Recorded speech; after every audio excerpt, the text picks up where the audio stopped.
Hello DCPS 6th graders, my name is Faiza Siddiqui and I'm on the secondary ELA team. This short video is a brief introduction to the next 2 weeks of your ELA 6 class, which is the last 2 weeks of distance learning and literature exploration of Beowulf. In this unit, we've been learning about the classic role of a hero and what it reveals about culture and society by reading Beowulf: A New Telling. In reading this version of Beowulf, we've been studying character tropes like heroes and villains, gods and monsters that have been around for ages, and we're asking how these character tropes change over time and in the context of Beowulf. The essential questions guiding this unit are: what is the classic role of the hero, villain, and/or monster in literature, and what does it reveal about culture? How does a story change when told from a different point of view? And how has our definition of a hero changed over time?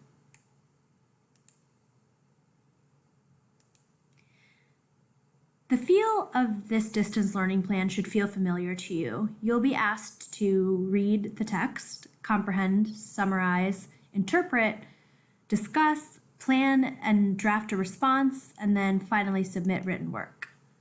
So remember this process of integrating close reading with writing.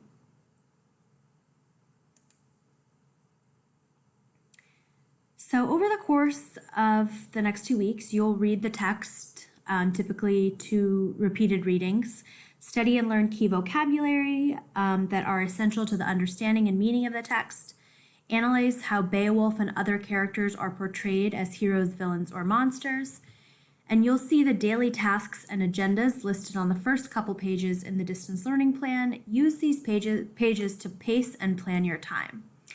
Remember to also use the digital resources and instructional videos like this one to support and extend your learning experiences.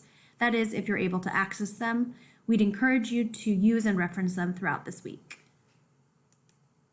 You can find videos on the DCPS YouTube channel, or they're linked in the digital resource document. You'll also have opportunities in the next 2 weeks to engage in academic discussions about Beowulf. Depending on your teacher, you might have discussions over video chat with your class through Teams or through an online discussion board on Canvas.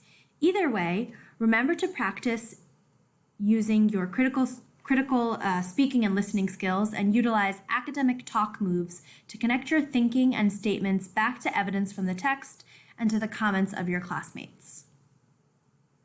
Think about adding on, developing reasoning, repeating, revoicing, saying more, or pressing others for reasoning. In week 8, you will read an excerpt from Beowulf and also a passage from the Bible, Genesis 4, to explore a literary allusion made in Beowulf to the story of Cain and Abel. And then you'll be asked to respond to this culminating writing task. You have read 2 passages describing the relationship between 2 sons and their mothers. Explain how the story of Cain and his mother may have informed the story of Grendel and his mother. Use evidence from each text to defend your answer. Then you'll also engage in discussion questions related to these 2 texts. In week 9, you will complete reading the text, Beowulf: A New Telling, and be asked to respond to a culminating prompt. How does the conclusion of Beowulf develop the theme that a hero should be empathetic and humble? There are also some corresponding discussion questions with this passage for week 9. We are so proud of your hard work, who you are, and who you're becoming through the study of literature. Thank you for all of your efforts during this time and for watching this